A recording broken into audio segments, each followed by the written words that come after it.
Tapi alhamdulillah 12 hari akhirnya saya tembus mobil yang Mokes pertama.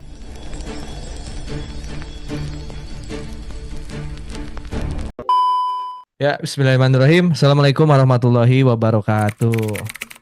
Gimana kabarnya teman-teman semua? Alhamdulillah kita kembali lagi di Zoom ya. Malam ini spesial sih. Ya kita Zoom-nya podcast. Teman-teman akan cari inspirasi ya dari bintang tamu. Ya, gestarnya ini luar biasa.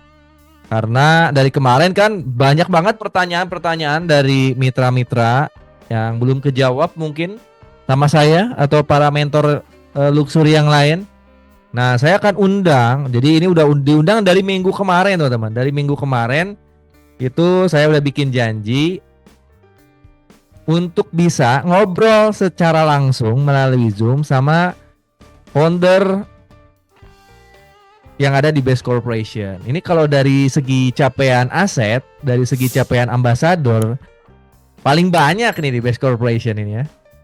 Jadi kalau teman-teman semua dapat berita 001 pindah, sebenarnya itu nggak ada apa-apanya dibanding founder yang akan saya undang untuk malam ini. Nah, jadi sayang banget kalau teman-teman semua nggak nyimak sampai akhir. Nah, jadi kalau yang mau nonton podcastnya jangan sambil tiduran ya. Ada kemungkinan nggak nih sebenarnya buat teman-teman semua bisa raih miliaran di Best Corporation, bahkan bisa puluhan miliar seperti beliau. Nah, nanti kita tanya langsung. Karena yang namanya belajar itu bisa juga kita belajar sendiri, tapi lebih bagus kita belajar sama orang yang udah berhasil. Ketika teman-teman belajar sama orang yang udah berhasil, teman-teman nggak harus langsung ngalamin susahnya dulu gitu. Ibaratnya kalau kita mau naik gunung ya, kalau kita ngikutin orang yang udah pernah naik sampai atas puncak, kita nggak akan nyasar gitu teman-teman semua. Jadi insya Allah kita belajar terus ya di Best Corporation. Selain dengan para ambasador, juga nanti dengan para peraih luxury yang di tim Sahara. Dan juga nanti sesekali nanti saya undang para founder-founder Best Corporation yang emang setia di Best. Ya, dan saya juga pengen nanya sih, kenapa para founder-founder di Best Corporation ini masih ada di Best Corporation, bertahan terus emang mengembangkan terus jaringannya sampai saat ini. Di usia Best Corporation udah berapa tahun ya? Dari tahun 2017-2018 ya, sekarang 2025. Nah, saya yakin nih teman-teman yang baru-baru juga pasti banyak pertanyaan ya. Kira-kira saya udah bergabung bisa berhasil nggak ya? Dan bagaimana cara suksesnya para mentor sebelumnya? Kenapa mereka bisa dapat miliaran, bisa dapat puluhan miliar? Padahal kita kan sama nih ya, sama tinggal di Indonesia, sama makan nasi, ya, sama juga minumnya air gitu. Kalau senior-senior kita bisa berhasil, masa sih yang muda-muda nggak bisa? Harusnya sih sebenarnya di era sekarang giliran teman-teman harusnya. Nah, tinggal kita serap cara para mentor tuh gimana bisa berhasil itu ya di Best Corporation. Tentunya teman-teman kan yang sekarang udah nguasain era tahun 2025 kan. Teman-teman udah nguasain media sosial di tahun ini. Nah, teman-teman tinggal modifikasi cara para mentor, cara para founder sebelumnya bisa raih miliaran. Nah, teman-teman modifikasi pakai cara teman-teman di tahun sekarang. Beliau ini orang yang saya kagumi ya di awal. Bahkan saya tuh sering ngobrol-ngobrol ya dengan teman-teman ini. Pak dan Haris ini udah senior tapi paling semangat dibanding mitra-mitra yang lain gitu. Makanya saya kadang kalau lihat mitra baru peraihan motor, peraihan mobil, kalah semangatnya sama peraihan luxury yang udah berkali-kali, itu aneh gitu. Apalagi ada mitra yang belum dapat apa-apa tapi masih santai, sementara yang peraihan luxury masih semangat ngejar penghasilan yang besar, ngejar aset gitu. Kan aneh gitu kalau ada orang miskin nyantai, kok ada orang kaya semangat nyari duit gitu. Nah, ini saya mau nanya tipsnya kok bisa gitu. Kalau logikanya kadang teman-teman yang masih belum dapat apa-apa gitu kan, logikanya kadang, oh kalau saya udah kaya mah, udah punya mobil, udah punya rumah mewah, saya mah nyantai-nyantai di rumah aja menikmati hidup gitu kan. Tapi saya lihat kok Pak Haji Haris ini tuh aneh gitu. Di tiap kota ada aja di seminar-seminarnya. Apakah nggak menikmati harta yang udah dititipkan atau emang berikhtiar setiap hari itu diniatkan untuk ibadah sehingga ya dinikmati gitu kayak kebiasaan sehari-hari ini. Saya nggak tahu jawabannya kayak gimana. Nah, bismillah ya, kita undang siap ya Pak Haji dan Harisnya. Boleh Pak Haji, gimana Pak Haji? Aman Siap. bisa masuk Pak Haji? Oke, Wah, Masya oke, Allah. terima kasih. Assalamualaikum Pak Haji. Waalaikumsalam warahmatullahi wabarakatuh. Mas Alkian. Alhamdulillah. Ini pembahasannya akan seru nih ya. Karena yang kita undang ini salah satu founder yang punya aset dari Base Corporation terbanyak. Mungkin benar nggak sih Pak Haji? Ya, kalau pencapaiannya insya Allah, ya Wah, pencapaian insya Allah terbanyak lah saat ini. Masya Allah. Berarti bener ya. Jadi jangan sampai teman-teman semua kemarin lihat ada yang bikin perusahaan baru. Oh ini 001-nya. Berarti ada masalah. Ternyata sebenarnya kalau kita lihat dari pencapaian 001 tuh di sini adanya nih di podcast ini teman-teman semua. Pak Haji, boleh dong saya nanya dulu sebentar Pak Haji nih Ya, ya. Pembukaan dulu deh sebelum kita ke inti pertanyaan. Pak Haji, latar belakangnya ini Pak Haji dan Haris itu sebenarnya apa sih? Boleh diceritain dong ke kita. Apakah Pak Haji dan Haris itu lahir emang udah dari orang tua ini pemain network marketing sehingga tahu-tahu masuk ke network marketing Base Corporation langsung kaya gitu? Boleh Pak Haji cerita dulu latar belakang Pak Haji dan Haris itu apa sih Pak Haji? ya, terima kasih Mas Alkian. Jadi saya itu sebenarnya salah satu pengagumnya juga Mas Alkian ini. Waduh, Ya, saya bayangin anak muda, masih muda, tapi sudah keren lah, sudah miliarder gitu ya. Dan amin, amin. luar biasanya juga sudah ada di bisnis yang benar. Ya, saya sendiri latar belakang saya pengusaha. Ya, tapi pengusaha dari tahun 93. Ya, dari tahun 93 saya udah jadi pengusaha. Kalau bicara cari uangnya, anu aja Pak, sebentar, kecilin aja. Ya, kalau bicara cari uangnya, saya sebenarnya dari SMA. Dari Uh, SMA itu saya sudah cari uang. Kenapa begitu? Ya, karena memang kondisi saya bukan terlahir dari anaknya orang kaya. Jadi SMA itu saya sudah jualan ikan hias dulu. Ya, jualan ikan hias, ya pokoknya dapat duit lah, cari duit untuk tambah-tambahan biaya. Itu dari SMA. Kemudian kuliah juga sama. Kalau kuliah dulu sukanya ngumpulin kalau ada teman-teman pada mau fotokopi ya saya kolek, saya yang nyari fotokopi yang agak lebih murah dikit gitu ya supaya ada selisih. Bahkan saya sempat jadi tukang foto wisuda ya waktu kuliah. Jadi saya jadi tukang foto. Jadi kalau teman-teman pasti tahu lah kalau yang sekolah SMA atau apa ada wisuda-wisuda, nah sering ada orang jualan foto, ya itu dulu pernah saya lakukan itu. Ya, jadi masalah cari duitnya sudah lama gitu ya. Cuma mulai tahun 93 itu dalam pengertian saya jadi pengusaha itu karena punya legalitas yang lengkap sebagai seorang pengusaha, punya izin-izin yang lengkap. Ya, tahun 93 saya buka usaha tour and travel. Jadi untuk melayani anak-anak sekolah gitu ya, anak-anak sekolah liburan terutama ke Jakarta, liburan ke Bali begitu. Dan alhamdulillah dalam perkembangannya akhirnya saya juga bisa buka kantor di Jakarta, saya punya buka cabang di Bali. waduh. Kemudian akhirnya saya juga diperkenalkan dengan saya berkenalan di Bali itu dengan orang yang punya travel tamu-tamu dari Jepang dan Korea. Nah, akhirnya saya bekerja sama, saya melayani tamu Jepang, tamu Korea kalau pas mereka tur ke Jogja, nah saya yang handle waktu itu.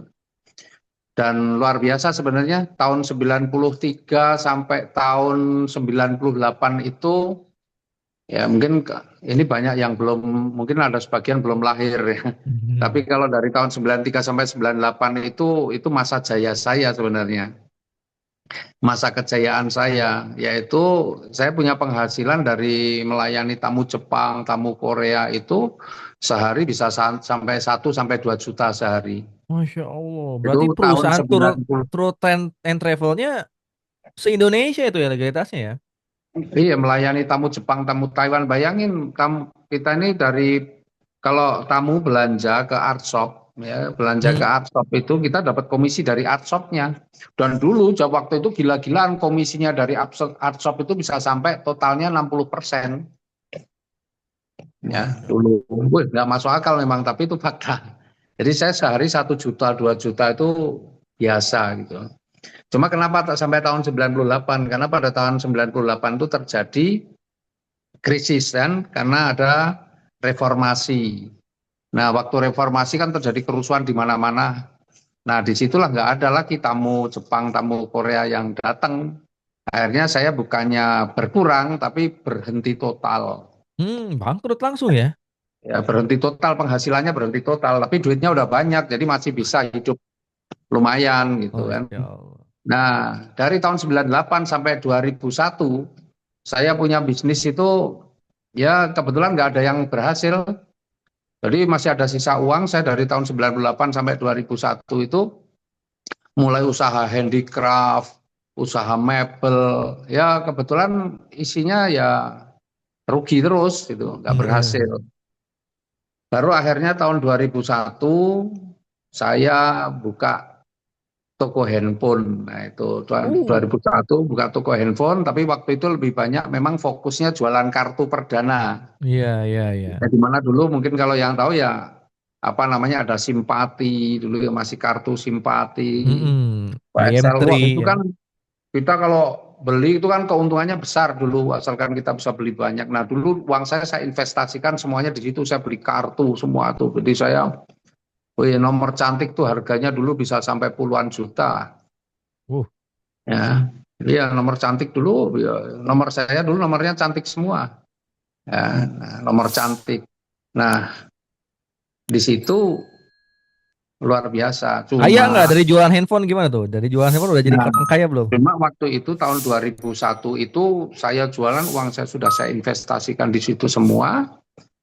Ternyata, ya singkat cerita lah, kebobolan, maling masuk, semuanya diambil sehingga habis dagangan saya. Innalillahi. Nah, itulah saya akhirnya ya udah karena uang saya sudah saya investasikan di situ semua, saya simpan aset saya dalam bentuk kartu, Mm-mm. kartu perdana ya habis semua ya sudah hilang.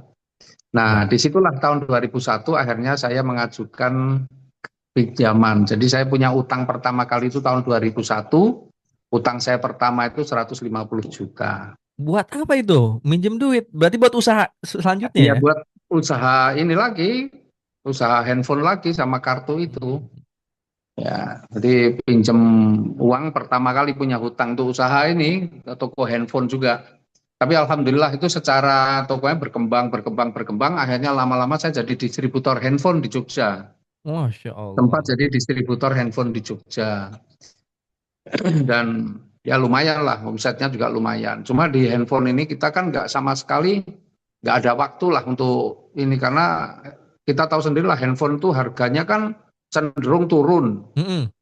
Handphone itu harganya cenderung turun dan handphone model baru cenderung keluar terus. Ya kita tahu zaman Nokia, masih zaman Nokia, Ericsson, Siemens, Motorola itu waktu zaman-zaman itulah. Nah itu harganya itu cenderung turun tapi produk baru keluar terus. Jadi perputarannya harus kenceng. Maka Iya. mikirnya berat banget. Kadang-kadang karyawan belum datang, saya sudah datang gitu kan. Karena saya sudah mulai ngorder. Jadi kalau dulu toko buka jam 9, jam 8 saya sudah di toko, saya sudah mulai ngorder produk barang-barang apa yang saya order. Kemudian karyawan sudah pulang jam 9 malam, saya masih stok opnam di situ. Ya, saya baru pulang mungkin jam 10 malam. Jadi kerja saya itu lebih lama daripada kerja karyawan. Nah, hasilnya lumayan sih. Penghasilan juga masih sebulan ya puluhan juta lah. Ya lumayan lah, sampai Itu 50 umur 60. umur berapa Pak Haji ketika mapan di jualan handphone Ya, itu? saya tahun kalau 2001 itu umur saya sudah 33 ya. 33. Wah, Iya. masih Ya, melintang. 33 dari tahun 2001 itu. Nah, ya itu terus akhirnya ya singkat cerita saya juga kembangkan bisnis saya yang lain, saya jadi kontraktor, ya jadi ketua asosiasi kontraktor karena memang kuliah saya di teknik sipil. Ya, jadi lama saya jadi juga selain saya punya toko handphone tapi saya juga jadi kontraktor. Cuma satu hal yang dari dulu itu ya saya sih sebenarnya memang tipenya tipe pekerja, bukan orang malas enggak. Saya cuma Mm-mm. bekerja cuma saya ada kejenuhan. Saya ada kejenuhan ketika ya rutinitas kerja cuma itu di toko, dari toko ke toko, paling keluar siangnya dia keluar tapi nanti balik toko lagi. Jadi bahasanya kan dulu kalau pengen umroh aja nggak berani, ninggalin toko sampai berhari-hari nggak berani. Iya. Kan umroh paling cepat 9 hari, nggak bisa ditinggal. Nah itulah akhirnya memang ada sedikit kejenuhan agak ini. Nah, momentumnya sebenarnya saya nggak malang melintang di dunia network, tapi dulu itu kan siapa yang nggak ditawarin bisnis network sih.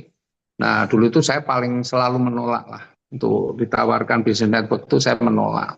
Saya suatu ketika saya ini diajak teman saya yang udah berkali-kali nawarin saya, tapi saya selalu tolak karena itu bisnis network yang dia jalan itu ada tutup poin, artinya setiap bulan wajib belanja, dan dia kesulitan untuk menjual barang yang dia tutup poin. Akhirnya selalu ditawarkan ke saya untuk tutup poinnya. Ya saya beli aja meskipun saya belum tentu pakai, cuma nolong aja.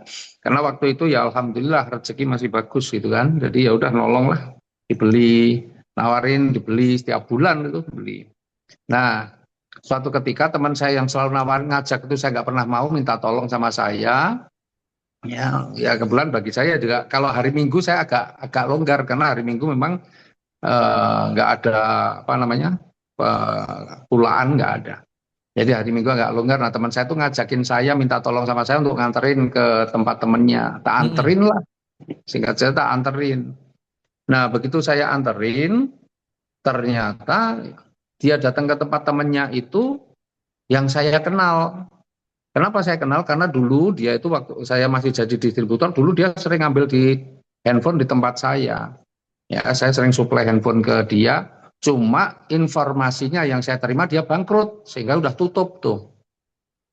Singkat cerita kan itu udah agak lama, 3 tahun kemudian itu cerita 3 tahun kemudian saya ketemu dia, diajak sama teman saya, ternyata hidupnya udah luar biasa. Wih, kok enak banget kayaknya nih. Nah, ngobrol-ngobrol lah.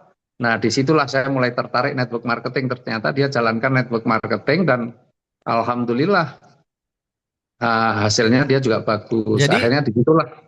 jadi awalnya itu nggak tertarik MLM karena pengen bantu temen doang awalnya ya.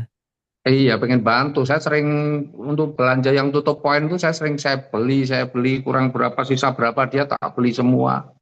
Ya cuma bantu aja. Kok bisa tertarik akhirnya ke MLM karena ngelihat apanya Pak aja nih? Kan kadang kita nih sebagai pelaku network marketing ya mau nawarin temen yang udah mapan tuh canggung. Wah dia udah punya mobil, udah punya rumah, masa ya tertarik ke bisnis saya gitu. Nah apa yang Iya. ngebuat Pak Haji akhirnya tertarik ke network marketing? Nggak skeptis dulu gitu kan? Karena Pak Haji kan ya udah punya bisnis kan. Ya biasa dari zaman kuliah mungkin ya sampai sampai Hmm. emang lama banget bisnis konvensional. Nah, apa yang membuat kliknya gitu Kak? Ini network Itu kan marketing nih kayaknya ini. itu tahun 2006 ya. Jadi itu udah cerita tahun 2006. Jadi sebenarnya saya udah ditawarin sama teman saya itu, saya selalu tolak. Hmm. Saya selalu tolak, nggak pernah tertarik. Ngapain saya ngelihat dia tutup poin, nawarin aja jualan susah, nawarin ke saya nutup apa? Saya yang beli terus kan nggak mungkin saya tertarik. Apalagi secara secara ekonomi, ya, secara ekonomi. Meskipun sebenarnya saya punya utang banyak sih, karena di handphone itu kan modalnya nambah terus, utang saya sampai miliaran lah saya punya utang. Nah, tapi yang nawarin saya ini kan kondisi secara ekonomi, secara kelihatan kasat matanya kan tidak lebih baik dari saya. Jadi Mm-mm. saya nggak tertarik sama sekali, apalagi tutup poin dia aja nggak bisa jualin, saya harus beli kan nggak mungkin tertarik. Cuma ketika kemudian dia minta tolong saya untuk nganterin ke tempat temennya, itu mungkin jebakan yang dia lakukan sih. Hmm. Ya. Nah, saya ketemu teman saya itu dia dia sebenarnya juga agak belum tahu kalau saya kenal sama dia, tapi begitu sampai ke tempat orang itu, saya baru tahu, loh ini kok teman saya, loh dia 3 tahun yang lalu dia sering ngambil handphone tempat saya bangkrut, kok ini kok sekarang kok hidupnya luar biasa kan gitu. Nah, akhirnya saya banyak tanya, dulu mobilnya Mercy, ada mobil Mercy yang apa masih yang 2 pintu itu SLK, Mm-mm. ya SLK. pokoknya keren lah bagi saya. Nah, akhirnya saya mulai penasaran, apa sih bisnisnya apa? Lu ternyata MLM seperti yang selama ini ditawarkan oleh teman saya. Nah, terus ngobrol-ngobrol, dia tunjukin statement bonusnya, wih, lumayan juga. Terus ya ngobrol-ngobrol kerjaan dia sudah lebih santai lah dibanding saya yang masih setiap Senin sampai Sabtu harus benar-benar full time saya di bisnis saya. Nah, saya pengen, wah enak juga ya kayaknya kalau hidup begini punya banyak waktu begini.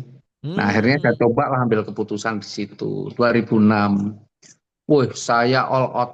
saya all out selama 2 tahun sampai tahun 2008 benar-benar saya perjuangkan berat Tapi ternyata kan nggak ngatur sukses juga. waktunya gimana Pak Haji? Kan punya Nah, bisnis handphone. itulah efeknya. Jadi karena saya pengen punya kehidupan yang bagus, akhirnya toko handphone saya mulai serahkan ke karyawan saya. Nah, saya fokus nih karena saya pengen berubah juga. Ini ternyata bisnis network ini juga punya potensi yang luar biasa. Menurut saya waktu itu begitu. Akhirnya saya jalanin, 2 tahun dan ternyata nggak berhasil lah. Singkat cerita saya nggak sukses. Hmm. Benar-benar nggak sukses. Tapi efeknya toko saya jadi hancur karena saya Waduh. serahkan ke karyawan, karyawannya justru main sendiri, dia belanja handphone tapi tidak ke toko saya saja, tapi dia juga punya toko yang lain tapi atas nama saya. Waduh. Pas saya balik itu kok tagihan banyak banget tapi kok nganunya mulai omsetnya turun tapi tagihannya masih banyak. Kemudian wah segala macam, akhirnya loh dagangannya kok ya juga habis tapi tagihannya banyak. Waduh. Nah mulailah saya ini orangnya langsung melarikan diri setelah saya audit, wah ini sudah nggak beres, ini berarti barangnya nggak jelas larinya kemana. Ya sudah, itulah jadi akhirnya masalah lah. Waduh, itu Di, bisnis network marketing yang nggak jalan, bisnis konvensional malah bangkrut juga nih. Malah ada masalah betul, besar juga ya. betul. Ya akhirnya udah punya masalah di situ. Ya singkat cerita, akhirnya masalahnya jadi banyak tuh di situ tagihannya, apalagi saya punya utang yang lumayan besar. Ya, jadi akhirnya yang terjadi adalah saya bayar hutang mau pakai modal, jadi modalnya buat bayar utang, cicilan utang, bayar pakai modal, akhirnya modalnya habis tapi utangnya nggak selesai, itu yang jadi masalah.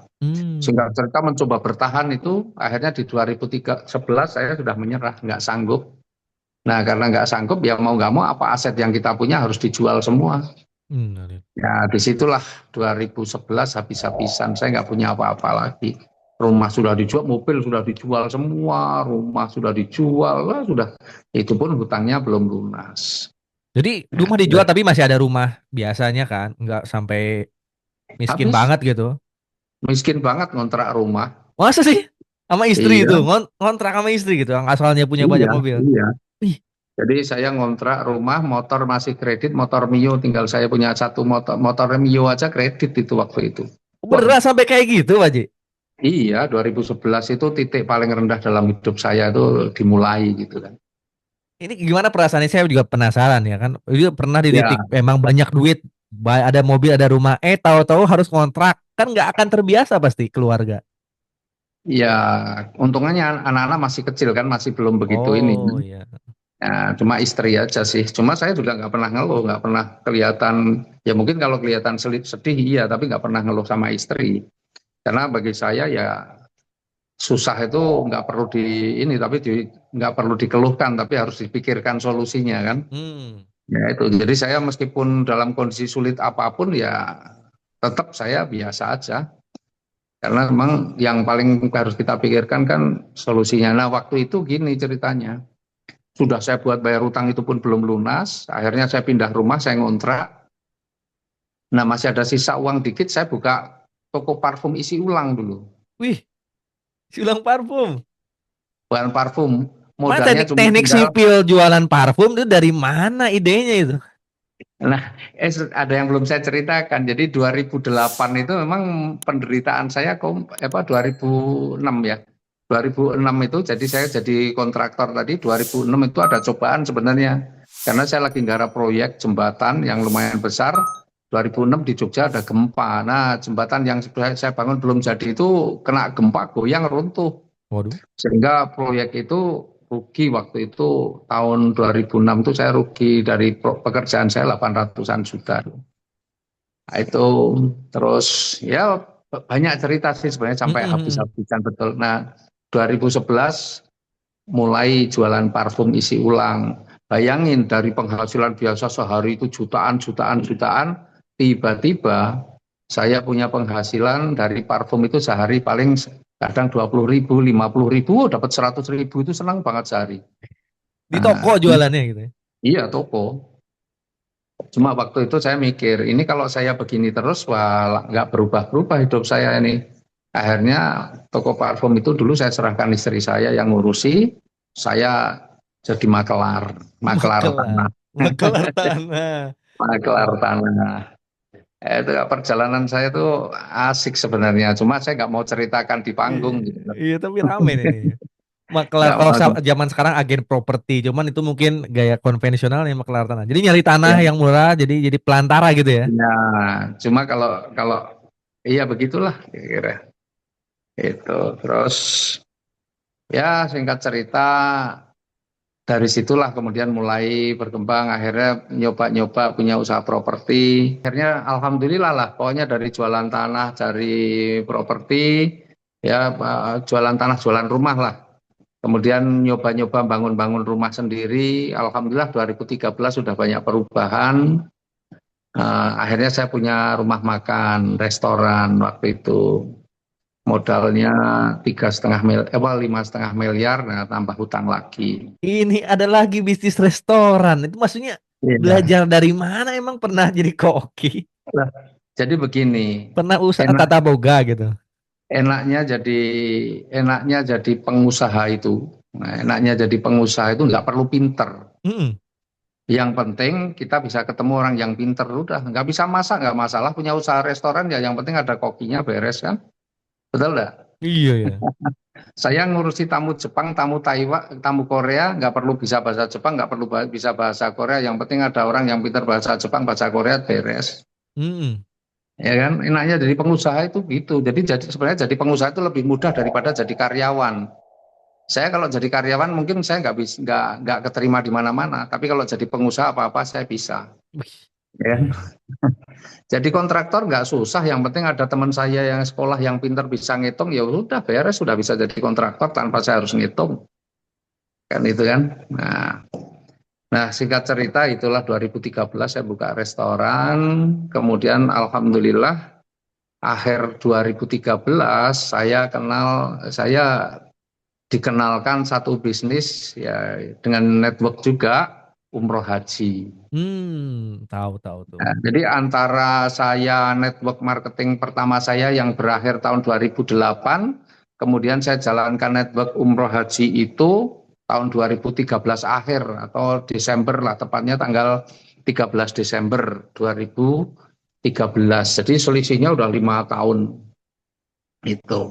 Nah, 5 tahun saya jalan di travel umroh haji, itu pun saya tidak mengembangkan di Jogja, saya aslinya Jogja.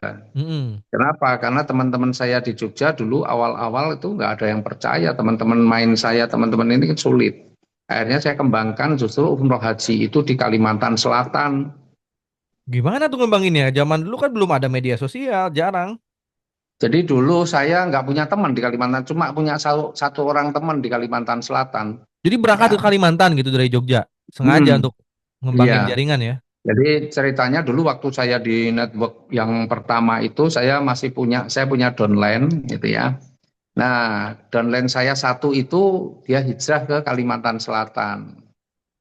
Nah, saya hanya bekal satu orang teman itu karena apa? Bagi saya menderita kalau di kota orang atau di daerah lain itu nggak ada masalah.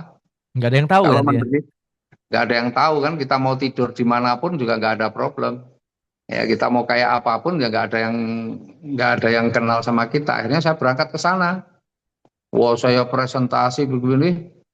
Saya pikir dia sukses kan, sudah merantau sukses. Ternyata dia merantau itu menderita juga.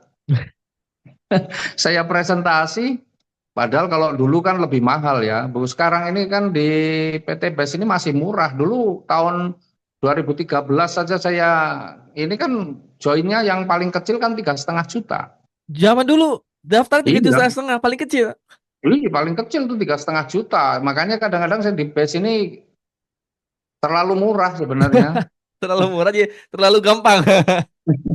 Nah, disitulah saya memulai benar-benar dari awal, dari nol, ya, dari nol. Kita tahu kan kalau di network marketing belum sukses itu mau ngajak-ngajak orang yang dulu pernah gabung kan juga nggak mudah, Betul. ya kan? Nah, kemudian ya saya benar-benar memulai dari nol. Alhamdulillah 4 tahun saya di sana, 4 tahun nih menjalankan bisnis di travel umroh haji network itu. Reward saya totalnya 4,1 miliar 4,1 miliar, rewardnya doang itu dalam ya. iya dalam waktu 4 tahun 2013 sampai 2017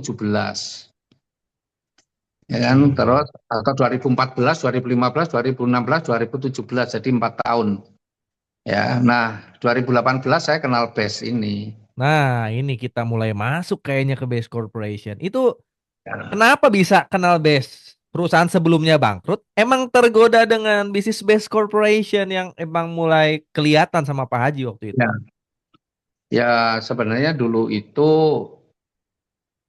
apa ya di perusahaan travel umroh haji itu juga belum bangkrut sih. Cuma memang travel umroh haji itu kan dulu ada regulasi dapat dari pemerintah bahwa Mm-mm. travel umroh haji nggak boleh di Networkan. networkkan kan. Ya.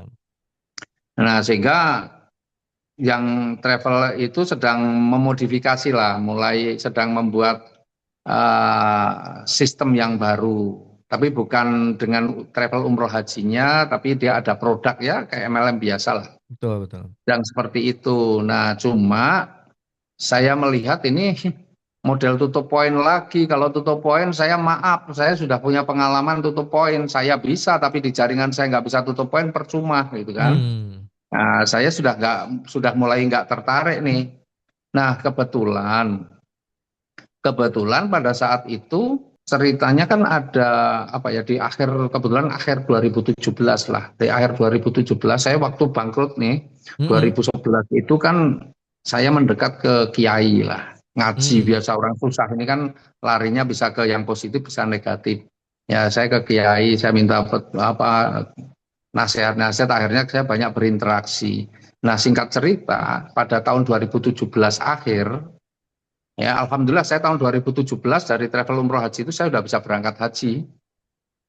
Oh, Ya, sudah berangkat haji tahun 2017. Nah, di akhir tahun 2017 menjelang malam tahun baru 2017, nah saya ini diundang sama kiai saya, yang guru saya lah, diundang malam tahun baruan di pondok. Nah, kebetulan yang ngisi atau ustadznya itu, ya yang diundang sama beliau bukan saya sendiri, tapi memang para pengusaha-pengusaha yang selama ini ya banyak konsultasi sama Pak Kiai gitu. Nah, mm-mm. kebetulan Pak Kiai ini sedang punya tamu, ada Ustadz. Nah, kita ini dipanggil nih yang pengusaha-pengusaha yang selama ini banyak berkonsultasi sama beliau diundang pas malam tahun baru ya mulai cerita-cerita. Nah, kita cerita tentang ya kondisinya rata-rata yang bangkrut-bangkrut itu ya dari Ustadz tuh bilang, ini kalau bangkrut-bangkrut ditanya-tanya ada. Intinya, kenapa orang susah hidupnya? Ya karena punya utang. Sebenarnya saya ngerti riba itu bukan dari BES. Ya, jadi karena punya utang riba. Utang riba itu akan dihancurkan oleh Allah. Memang kelihatannya di awal seneng, tetapi endingnya pasti akan dihancurkan. Wah, itulah. Ya, saya suruh sholat tobat, saya sholat hajat untuk supaya sholat tobat nggak akan mengulang lagi. Sholat hajat untuk bisa ditemukan satu bisnis yang bisa mempercepat saya lunas utang. Nah, singkat cerita itu di Desember malam tahun baru 2018. Posisi punya utang berapa emang waktu itu sebelum masuk Waktu itu Base? masih terakhir masih 3,2 miliar. 3,2 miliar. Innalillahi. Nah, terus kemudian Februari, nah, singkat cerita Februari itu ada orang yang nggak tahu saya nggak kenal memasukkan saya di grup WA. Oh, jadi nggak ada yang prospek ya? Nggak ada ya, ya di prospek sama orang itu masukin saya ke grup WA. Nggak kenal, maksudnya nggak, bukan Nggak kenal, teman, bukan oh nggak kerabat yang kenal, prospek, bukan ya? nggak kenal. Nah, di situ kemudian judulnya waktu itu solusi lunas hutang riba. Judulnya itu. Wah, itu. Nah, presentasinya melalui WA. Banyak banget kata-kata itu. Kan harusnya kan Pak Haji pengusaha nih. Kan Hmm. nggak gampang gitu kan percaya sama orang. Masukin ke gue kan logikanya langsung keluar aja Pak Haji. Nah, saya tertarik sama judulnya Oh, karena judulnya. malam tahun baru itu kan dibahas tentang riba dosa-dosa, makanya saya suruh sholat tobat, saya sholat hajat. Nah, tiba-tiba kan Februari masuk grup ya, judulnya solusi lunas hutang riba ya kayak jawaban dari doa gitu loh. Iya, iya, iya, iya, iya. Nah, saya sih nggak perhatikan itu kata-katanya banyak banget, isinya banget. Cuma yang saya perhatikan di akhir-akhir itu ada video. Waktu itu video mahasiswa 1,5 bulan sudah tembus MOKES lah kalau sekarang. Ya. Mm-mm. Wih, 1,5 bulan tembus MOKES ini luar biasa banget gitu loh. Mm-mm. Wah, itu aja yang membuat saya penasaran kalau 1,5 bulan dapat 150 juta, berarti sebulan 100 juta. Wah, keren ini. Restoran saya aja paling dapatnya bangsa 50-60 juta. Ini modalnya 5,5 miliar. Ini bisnis modal kecil kok bisa sebulan 100 juta ini. Wah, keren. Nah, saya kan kemudian langsung waktu itu tak lihat siapa sih yang masukin ke saya di grup ini apa ini. Terus kemudian tak lihat profilnya. Fotonya pakai jas, pakai dasi, anaknya masih muda gitu. Wah, ini orang sukses juga. Bayangan saya orang sukses. Masih muda Akhirnya pakai jas. saya ajak ketemu. Ternyata orang Jawa Timur. Hmm. Waduh. Itu Pak Haji nyamperin atau disuruh datang? Enggak, saya ajak ketemu ternyata orang Jawa Timur, saya yang mau ngajak ketemu. Nah, akhirnya saya pikir ya udah kita ketemu aja di Juanda di bandara. Nah, sepakatlah kita ketemu di bandara. Saya berangkat ke Surabaya. Di bandara dia datang ke bandara. Udah kita ketemu di rumah makan yang ada di bandara. Umur Nah, berapa itu saya yang kaget. Eh? masih masih muda anaknya ya? Saya kaget. Ternyata dia pas nemuin saya pakai seragam putih abu-abu. Dah, Kaget loh. Ini anak kan SMA. SMA. Iya, itulah. Dalam hati saya sebenarnya kecewa. Loh, ini anak SMA. Tak pikir orang sukses sudah ini ternyata anak SMA. Itu pun kan waktu saya sampai sana itu habis hujan, jadi masih gerimis itu, habis hujan terus masih gerimis. Pas dia datengin ke saya, Mm-mm. itu celananya abu-abu baju putih itu, celana seragam SMA, tapi celananya itu basah separuh. Waduh. Langsung saya lihat, waduh ini naik motor dia. Saya jauh-jauh dari Jogja, saya pikir yang saya datengin orang sukses ini kayak masalah gitu ya. Dan ternyata benar, dia juga baru gabung, mitranya juga baru dua, mitranya baru dua. Sebenarnya saya sih males juga mau ini awalnya. Aduh, ini nggak masuk ini. Apalagi kan saya sudah paham lah, saya sudah pernah di Iya. di travel umroh haji kan, gampang sebenarnya saya mau cari orang lain yang apa namanya, yang mungkin sudah lebih paham kan bisa aja. Mm-mm. Cuma saya pikir begini, kita ini segala sesuatu itu kan ya terjadi itu bukan bukan sebuah kebetulan dan saya meyakini bahwa inilah memang jalan yang ditunjukkan pada saya. Karena melalui dialah saya mendapatkan informasi itu. Terus kemudian apalagi saya juga dulu waktu aktif di organisasi, saya kan sering memberikan pelatihan kewirausahaan dulu. Ya, sering-sering diminta waktu zaman dulu, zaman saya dulu mah banyak banget LPK Mm-mm. ya kan. Nah, saya sering ngisi di LPK itu tentang kewirausahaan. Ada beberapa universitas ketika mau wisuda calon-calon wisuda itu dibekali kewirausahaan. Nah, kebetulan saya dulu memang aktif di organisasi pengusaha. Nah, sekarang saya dihadapkan kenyataan pada di depan saya itu ada anak SMA yang berbisnis lah bahasanya. Anak SMA yang mandiri, mau mandiri. Lah, secara ini tanggung jawab moral saya untuk mendukung dia, mensupport dia. Hmm. Terus kemudian yang kedua saya itu juga punya anak yang hampir sama. Anak saya itu kelas 2 SMA. Dia kelas 3 SMA. Tapi anak saya sama sekali nggak mikir cari duit. Ini ada anak SMA cari duit. Wah, saya kayak ngelihat anak saya. Jadi akhirnya saya ambil keputusan waktu itu. Apalagi kan cuma kecil ya. Ya dalam pengertian kita ini biasa bisnis modalnya ratusan juta, miliaran. Ya ini kan ada bisnis network itu kan bisnis yang murah yang sebenarnya kadang-kadang Iya, kalau saya iya. ngambil keputusan itu iseng-iseng aja. Jadi cara pandangnya mungkin modalnya kecil ini gitu kan. Insya Allah saya niatin bantu aja gitu ya. Iya, tapi iya karena dia nggak bisa jelasin waktu itu. Cuma saya masih terngiang aja saya lihat video itu yang mahasiswa 1,5 bulan sudah bisa beli mobil. Akhirnya Saya saya ambil kira keputusan saya kira waktu itu itu. video-video dia, ternyata bukan ya. Bukan video Bukan, dia yang di-share ya. dia belum dapat apa-apa juga. Nah, Nah, gimana gitu tapi tuh ceritanya? Di saya prospek langsung sama anak waktu itu SMA. Udah di prospek waktu gimana itu tuh? saya langsung bayar cash, ngambil yang 3 paket lah. Oh itu daftarnya langsung di saat itu di bandara. Iya, langsung saya bayar cash juga. Saya Jadi bawa Pak Haji uang. paham apa yang dipresentasiin hari akhirnya. Enggak, Lah, enggak. Tapi bagi saya, kan begini loh, saya ini kan juga sudah pernah di network marketing. Yang penting ada orang sukses bagi saya cukup. hmm, Wong saya ini bisnis yang di travel umroh haji juga nggak paham apa-apa pun saya bisa. Saya ini kan modal karena memang mental saya sudah terbangun mental bisnis. Jadi Hmm. saya itu berbisnis itu nggak perlu paham dulu. Hmm. Yang penting berani mengambil keputusan dulu itu paling penting. Karena setelah itu kita bisa belajar sambil melakukan. Catat, catat teman-teman, catat nih. Ya.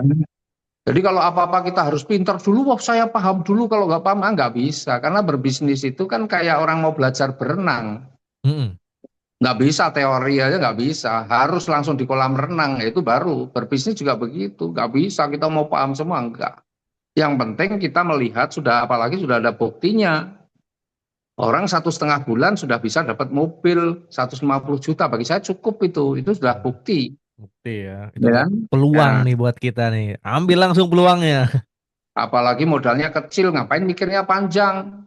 Iya, iya, Ya, iya, iya. loh, sekarang kan bahkan sampai sekarang pun apa sih, berapa sih modal kayak gitu, mikirnya kepanjangan, mikirnya lebih lama daripada Oh iya ini, benar, nggak Pak ada Ji. apa-apanya.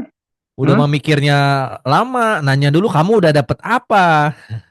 Kelamaan. Ya kan kita ini nggak tergantung orang lain kan. Sukses itu kan sebenarnya kita sendiri yang men-setting kita mau sukses. Nah, singkat cerita begitu. Setelah saya ambil keputusan, saya bayar cash. Nah, waktu itu kan produknya aja cuma ada satu dulu. Aku racing ya dulu ya. Deco Racing, ya kan? Nah, dia nggak bawa produk. Nggak Pas bawa. ketemu nggak bawa. Akhirnya saya bayar tunai lah, nggak dapat produk. Ya, saya suruh ngambil produk dia. Nah, dia minta produk di tempat temennya, itu pun nggak lengkap, tapi saya dapat flip chart dulu. Nah, singkat cerita, setelah selesai, saya langsung kan sudah beli tiket pulangnya. Sambil Hmm. nunggu pesawat, di dalam pesawat, itu saya cuma buka flip chart, tak baca satu halaman, satu lembar saya coba pahami. Wih, begitu saya baca, ini keren banget ini sebenarnya. Ini hasilnya luar biasa, kerjanya cuma kayak gini. Masa sih? Padahal kan Gitu dulu kan. mungkin zaman Eco Racing belum terlalu sempurna seperti sekarang ya. Produk satu, marketing plan mungkin juga bonusnya masih kecil kan. Kok Pak Inden, Haji tertarik? produk inden kan gitu ya. Iya, kok Nah, Pak Haji tertarik sih? jadi ceritanya gini, setelah saya baca itu bagus banget. Saya pulang sampai Jogja itu jam 8 malam. Saya lihat kantornya ada di Bandung. Maka saya nggak mau tunda lagi, saya langsung malam hari itu, setelah dari rumah, saya langsung ke stasiun Tugu naik kereta, saya langsung berangkat ke Bandung. Sendirian, nggak didampingi sama Sendiri. mentornya itu tuh.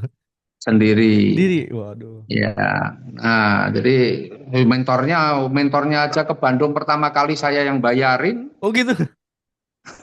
Saya udah tembus Pajero, dia saya undang datang ke Bandung, tak beliin tiket, hotelnya tak siapin semuanya. Ya Wih, terima kasih saya sama mentor iya, saya. iya, iya, iya, iya, iya. Yaitu dia Berkat baru memang. pertama kali, makanya dia bilang terima kasih Pak, saya baru pertama ke Bandung kan liatin. Ya itu kan Jadi, masih anak SMA kan, pengalamannya belum banyak. Masya Allah. Nah, Ke Bandung ini sendirian Pak Haji. Emang pengen nyari tahu sendirian. lebih dalam lagi gitu ya. Meskipun saya dari flip satu saya paham, tapi kan saya belum, ini hanya pemahaman saya sendiri. Saya harus konfirmasi yang saya pahami ini benar apa enggak, kan harus ke kantor, tanya pada orang yang paham. Hmm. Takutnya saya jelaskan ternyata saya salah memahami kan repot. Nah, maka saya ke Bandung. Nah, setelah saya paham, benar-benar paham, akhirnya ya sudah saya langsung ngambil paket tertinggi waktu itu kan namanya dulu stokis ya, sekarang priority lah. Oh, langsung di-upgrade di kantor gitu ya. Iya di kantor, begitu saya tahu potensi rezekinya yang luar biasa, ya sudah saya nggak mau mikir lagi. Waktu Udah itu saya ambil berapa? langsung. Daftar Ya, stokis berapa waktu itu? waktu itu 31 juta kan. 31 juta ya. Kecil menurut Pak Haji ya, segitu ya. Ya, angsuran saya waktu itu sebulan aja 60 juta kan. Innalillahi. Cicilannya aja 61 juta. Ini modal bisnis 30 juta. Kok percaya Pak Haji? Emang bisa langsung percaya segitu aja dengan buka flip chart dengan modal 30 juta bisa berhasil? Ya kan kita lihat potensi. Jadi kalau mau berbisnis itu kan yang perlu kita lihat itu kan hasil akhirnya berapa yang kita Oh, jadi dapat. yang dilihat emang hasil akhirnya dulu ya di Hasil marketing plan akhir. itu ya. Loh, semua bisnis saya selalu lihat hasil akhir. Makanya berani modal miliaran juga karena membayangkan hasil akhirnya bisa Hmm. penghasilan berapa. Nah, ini nih catat Apalagi teman-teman ini nih. ya, Jadi itu. Jadi, ketika lihat peluang berarti kita itu harus lihat hasil akhirnya dulu. Jangan dulu mm, prosesnya. Kecuali kalau udah daftar iya. baru kita berproses ya, Pak Haji. Iya, jadi hasil akhirnya saya lihat, wah ini keren nih kalau saya ngambil stokis atau priority, potensi rezekinya besar banget. Ya sama-sama kita kerja, ya, tapi saya pasti harus pilih yang potensi rezekinya besar. Nah, makanya habis itu udah jalankan Sendirian itu, gitu. sendirian atau gimana? Jadi Atau waktu itu begini, ya waktu kebetulan saya kan memang hari Sabtu itu saya ada. Jadi kalau cerita hari, saya ke Surabaya itu hari Kamis. Hari Kamis ke Surabaya, pulang ke Jogja, malam jam 8 malam, langsung mm, karena saya pergi kantor, langsung malam hari itu saya beli tiket, saya ke kantor hari Jumat. Kenapa mm, saya memang langsung harus ke kantor? Karena kebetulan hari Sabtu kan saya ada acara di Jakarta. Nah, jadi bayangan saya kalau saya nunggu pulang selesai acara di Jakarta baru ke kantor, hari Minggu saya pikirnya kantor tutup kan. iya. Ya, mending saya Jumat aja ke kantor, kemudian saya lanjut langsung ke Jakarta. Nah, setelah dari kantor hari Jumat, hari Sabtu saya ada acara di Jakarta. Saya di Jakarta itulah tanpa sengaja saya ketemu Bu AKP Rini. Waduh, itu emang udah kenal sebelumnya kayaknya ya. Memang udah kenal di Travel Umroh Haji sebelumnya kenal, tapi Mm-mm. ketemuannya dengan Bu AKP Rini itu bukan kesengajaan itu. Hmm. Ya, nah kebetulan ketemu, terus kemudian ya singkat cerita beliau nanya, saya nggak bisa jelasin, Pak Bu, saya ini lagi nunggu taksi mau pulang mau ke bandara. Kalau ibu pengen tahu ya, ayo ikut ke bandara. Akhirnya beliau ikut ke bandara dan ternyata sampai bandara masih ada waktu. Saya jelasin di bandara semuanya dan langsung waktu itu juga ngambil stokis atau ngambil priority juga beliau. Waduh, kok bisa Hari Sabtu. segampang itu ya? Jadi hari Sabtu sore saya pulang ke Jogja. Bu KPR ini habis ngeluarin duit stokis ke saya, mikir juga ini tipu-tipu bukan ya? Nah, itu. Nah padahal rencananya Bu KPR ini hari Minggu sudah mau pulang ke Kalimantan. Beliau nggak jadi, dia batalkan pulang ke Kalimantan, tapi hari Minggu beliau ke Jogja. Ke Oh, Bandung. Nah langsung ambil ternyata produk. di Bandung itu apa namanya, pas hari Minggu itu ada penyerahan mobil. Hmm. Sama beliau di video, sebagian dikirimkan ke saya. Pak, ternyata ada orang Jogja yang sudah dapat mobil gitu waktu itu. Ya, yang sekarang pindah ke X itu. Oh iya iya, tahu tahu tahu, saya tahu. Itu udah, jadi waktu saya gabung dia udah dapat mobil. Oh gitu. Iya, Saya kan baru. pas di video dikirimkan saya kaget, Cuk. Waduh, bahaya nih orang Jogja udah ada yang dapat mobil nih. Wah, gawat ini. Gitu kan waktu itu. Nah, terus kemudian Bu KPR ini selesai penyerahan mobil, kan langsung di kantor ada seminar. Bu KPR ini ngopi materi seminar, beliau pulang Kalimantan langsung bikin seminar. Widih.